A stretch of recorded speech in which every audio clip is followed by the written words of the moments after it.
Let us pray in the name of the Father, and of the Son, and of the Holy Spirit.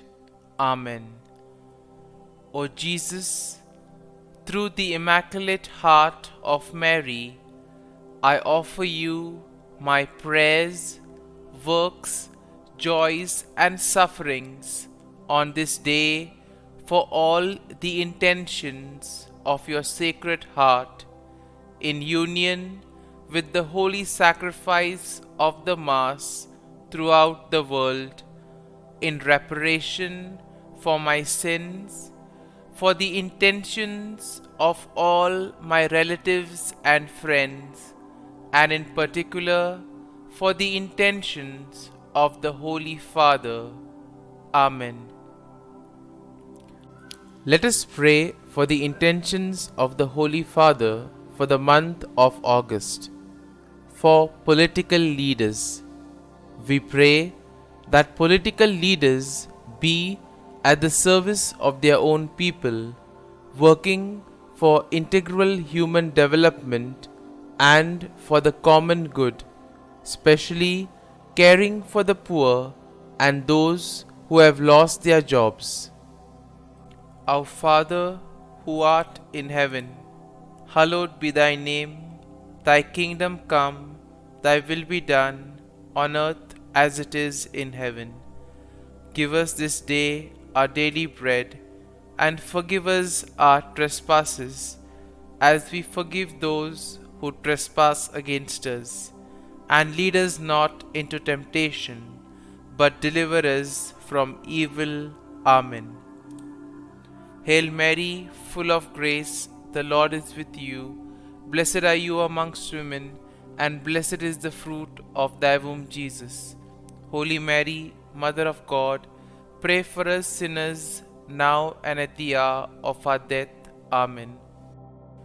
Glory be to the Father, and to the Son, and to the Holy Spirit, as it was in the beginning, is now, and ever shall be, world without end. Amen. My dear friends, the Word of God welcomes us this morning. And as we begin this day with the Lord, we ask Him to help us in all our endeavors. As we begin this day in His presence, we ask Him to bless us so that every step, every activity may radiate His presence, His joy, and His love to the world. And therefore we see that sometimes in life we do not acknowledge or we do not thank the Lord sufficiently for all the graces that we have received. If you take a look at our lives, we see that we may have received plenty of graces, but we very rarely thank the Lord for them. And therefore it would be adequate for us to begin today's day by thanking the Lord. Thanking Him for all the little things, for all the graces that He has given in our lives. These things which may seem little go a long way in His plan for us. Everything that happens because He wills it and because He has it planned in our lives. And therefore we begin by thanking the Lord for the gift of life. Lord, we thank You for the various talents, abilities that You have given us. We thank You for making us different, unique. Lord, we also thank You for the gift of this day, a day that will help us to make a difference not only in our lives but also in the lives of others, a day which may help us to complete something that was left incomplete or to do something in a different manner. Lord, we also want to thank You for the gift of our family members, friends, relatives, near and dear ones, and all those who play a very important role in our lives. All these individuals have indeed helped us in various ways. They have molded us and made us who we are. And therefore, Lord, we ask You that You shower Your abundant blessings on them, and help them in all their endeavors. Lord, we also thank you for all the opportunities that you have given us, opportunities to make a difference in the lives of others, or opportunities in order to showcase your gifts and thus help for the common good. Lord, we also thank you for the experiences that you have given us. There may be many experiences which are very happy, joyful experiences which we always want to treasure. But there also may be those experiences which may have been tough, difficult. Nonetheless, these have been learning experiences because these experiences have helped us learn a lot in life. And therefore, Lord, we thank you for giving us these experiences, for helping us become stronger individuals. And Lord, as we offer you this day, we ask you that you may give us all the graces that are necessary so that we may understand your plan in our lives and that we may be able to put into practice all the teachings, all the values that you have taught us. And now, my dear friends, let us reflect and meditate on Psalm 56. Now, as usual, we shall take a look at an overview of the psalm and then we shall go into the details of the psalm.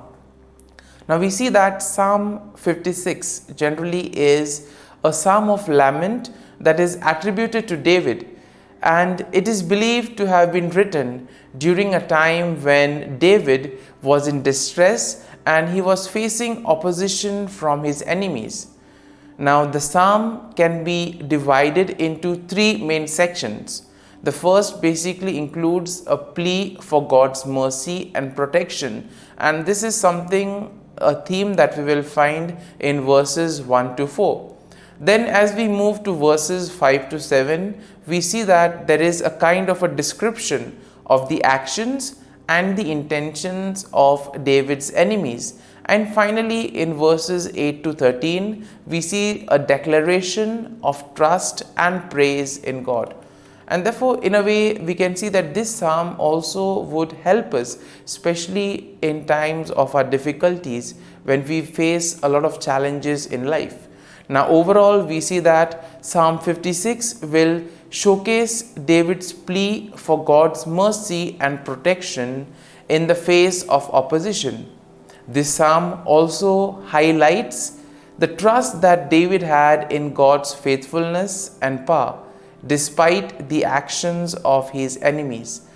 Now, the psalm also encourages us to trust in God's deliverance, and also it emphasizes the importance of praising and honoring God. This psalm, in a very particular manner, serves as a reminder that even in difficult moments, even in times of distress, God is a reliable source of refuge and strength. And having seen the overview of the psalm, let us go into the first section, that is verses 1 to 4. And here we see that in this first section of the psalm, David pleads for God's mercy and protection. We see that David acknowledges his vulnerability and he expresses his trust in God to deliver him. Now, in verses 1 to 2, David asks God to be merciful to him and to take note of his distress. And therefore, when we are also faced with problems in life, we can always turn to the Lord, who is ever willing to help us. In verses 3 to 4, we see that David describes his enemies and their actions. And here we see that he acknowledges that they are constantly opposing him and causing him a lot of trouble. However, we see that David also affirms his trust in God and declares that he will not be afraid. Now, when we move to the second section of the psalm, we see that this section will plainly focus on the actions and the intentions of David's enemies. Now, David describes their malicious intentions and their attempts to harm him. And therefore, in verses 5 to 6, we see that he highlights their twisted words and schemes. He portrays their schemes and actions as an attempt to trap him and to bring him down. But despite the enemy's schemes, despite the efforts of the enemies, we see that David remains resolute and expresses confidence that God will ultimately hold them accountable. And therefore, in our lives too, we may find ourselves in situations where we feel that nothing is happening. And it is in these moments where we actually need to place our faith and trust in the Lord. And therefore, David in this psalm gives us a perfect example of that.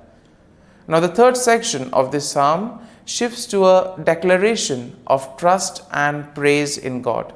Now, here we see that David will express his faith in God's promises and he declares his unwavering trust in him. Now, in verses 8 to 9, we see that David affirms his belief that God is aware of his suffering and that he collects his tears. David also asserts his confidence that God is on his side and ultimately God will deliver him from his enemies. And therefore, as we read verses 10 to 11 of the psalm, we see that David declares his trust in God's word and his power, and therefore stating that he will not fear what mere mortals may do to him. He recognizes that his deliverance is ultimately in the hands of God. And therefore we see that the psalm will conclude in verses 12 to 13, where David expresses his gratitude and he vows to fulfill to God what he has promised. And therefore he acknowledges that God has rescued him from death and therefore God has preserved his life. And he commits to praising God and walking in his presence.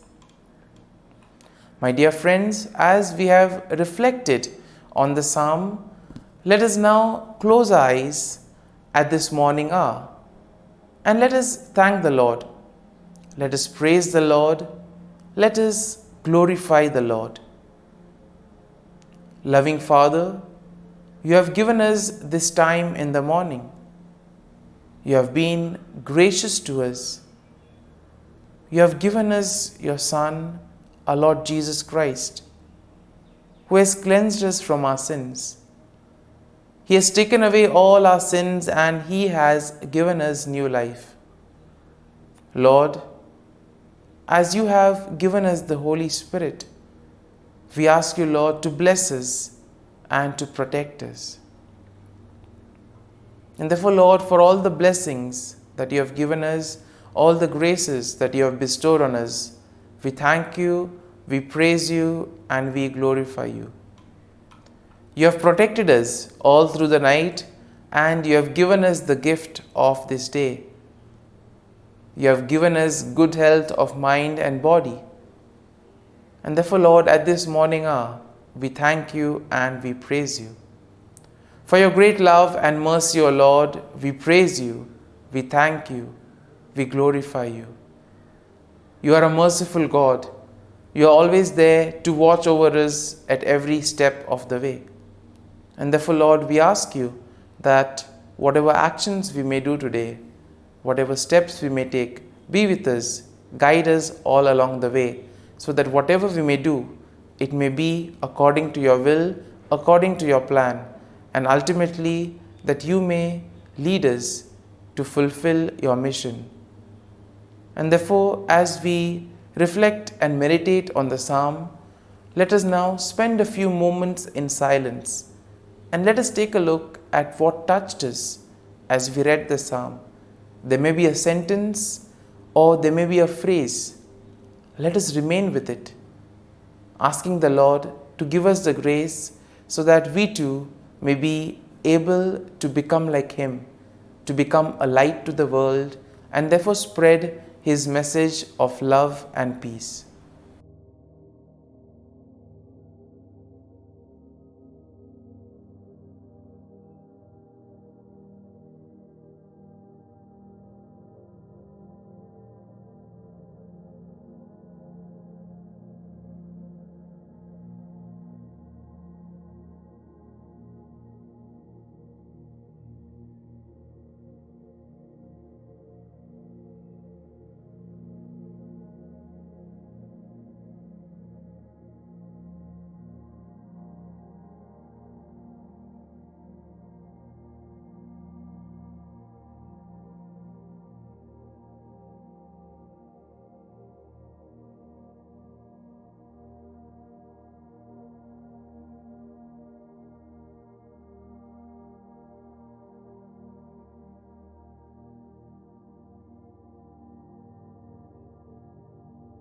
Prayer to Saint Michael the Archangel for protection.